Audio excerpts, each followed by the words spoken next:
All right, hello everybody. So for this week's stretch, I decided to go with learning a web framework, or you can say in this case a library. In this case, it's a React. So I created I think in Sprint one I created a RESTful API utilizing TypeScript and MongoDB. And then now I decided why not make a front end for it. So I'm left with hooking the database, I mean the backend to it. This whole application became more complicated than I expected, but I'll show you a couple of things that we're working with. So this is a single page application as React works, and this is the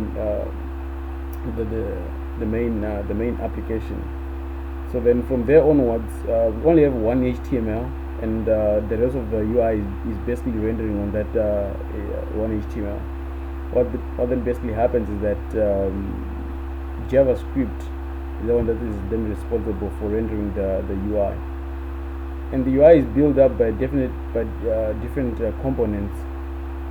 In this case, if you look in my component folder, you see there's a structure that I've decided to go with. There's the UI folder, which basically have common things that are components that I'm going to use throughout. For example, a login page, I have my sign up page, I have my models in here, then I have the button and stuff like that. And then the rest of these are basically pages that you find. Even this nav bar I was supposed to put on the UI. But anyway, let's get started, and I'll walk you through my code. Npm run, that will get that cranking.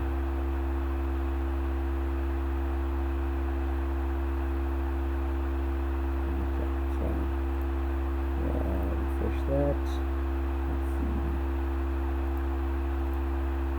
Okay, build it properly.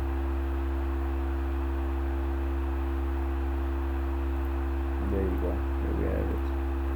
So right off the gate, you see that when I was creating this new one, I did include Google OAuth for authentication. So I'll have to hook that to here. But at the moment, basically, the login for you to have access to this web application, you need to log in, and I'm going to just do that now.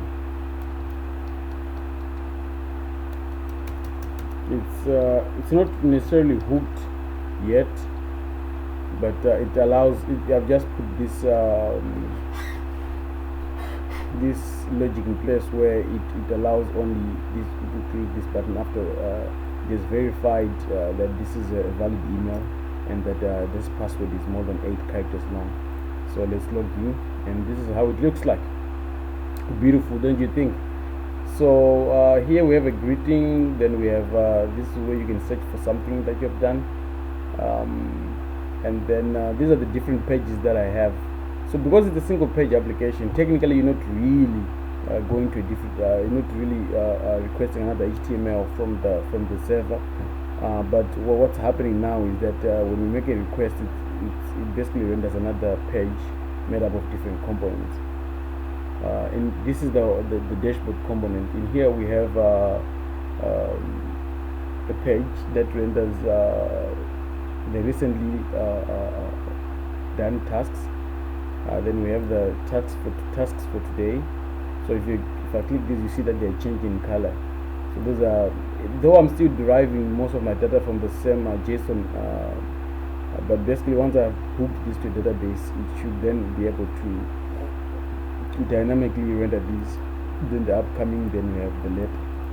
So these will all render differently, and this will be all your tasks. And then you have a project time tracker. This will track how much time it would have taken you to complete that task.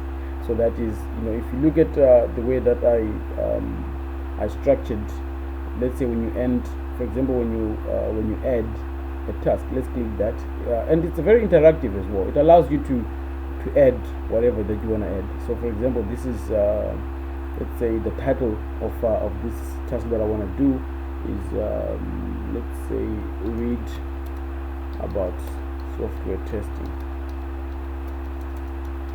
like that. Then I'll say the date that I want to do it.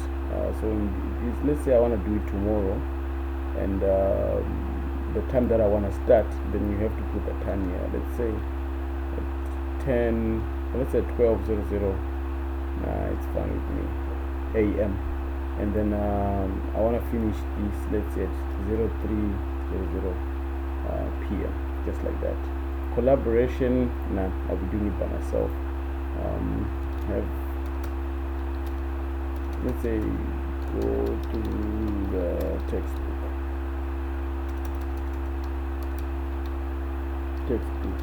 chapter 17 and review questions like that. So this is how it will look like. Completion, instead of filling it up, completion is going to be always on 0.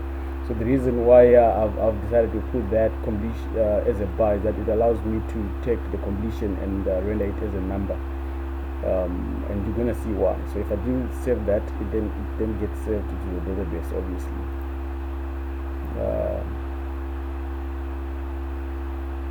So now that is working well. So that will be how you enter. So now the reason why I have my completion as a bar is because I'm going to want to render them like this. This shows you how much percent of that has been done. If you look as well here, you see that there is different percentages for what has been done. So that's cool. And the other thing that you're going to be able to do is that, you know, if you look at, for example, we have this doctor that is 50% done. If you say view, it tells you go to the doctor, the basic information, summary of what you need to do. But then if you say edit, it then allows you to sort of edit how much whatever that you want to edit about this. So then we have different pages. We have the dashboard, then we have analytics. This will then tell you the breakdown of tasks that you have accomplished or that are in progress for that particular day. I'll have to put that logic so that whenever you click a date here, then it renders a new breakdown and the completion rate, and then give you these bars. And as well, I've incorporated using React charts. Then I have teams. This is a feature that I think I will have to suspend for now till I include that in my backend. Then document, you can upload different documents, then the settings, of course. Yeah, and it's mobile friendly as well. So if I do that, you see this is how it will look like on a mobile. So this is how it look like at the moment. So it still has a bit of more work to do, but I thought this is something. This is somewhere to start from. With different pages, and the pages now are here at the bottom as the navbar shows. So this is how it will look like on mobile. So there's still a bit more work than that's logging out. And let's see what's happening here. These are the different tasks that are showing. So that's what I worked on this week. I think that's it.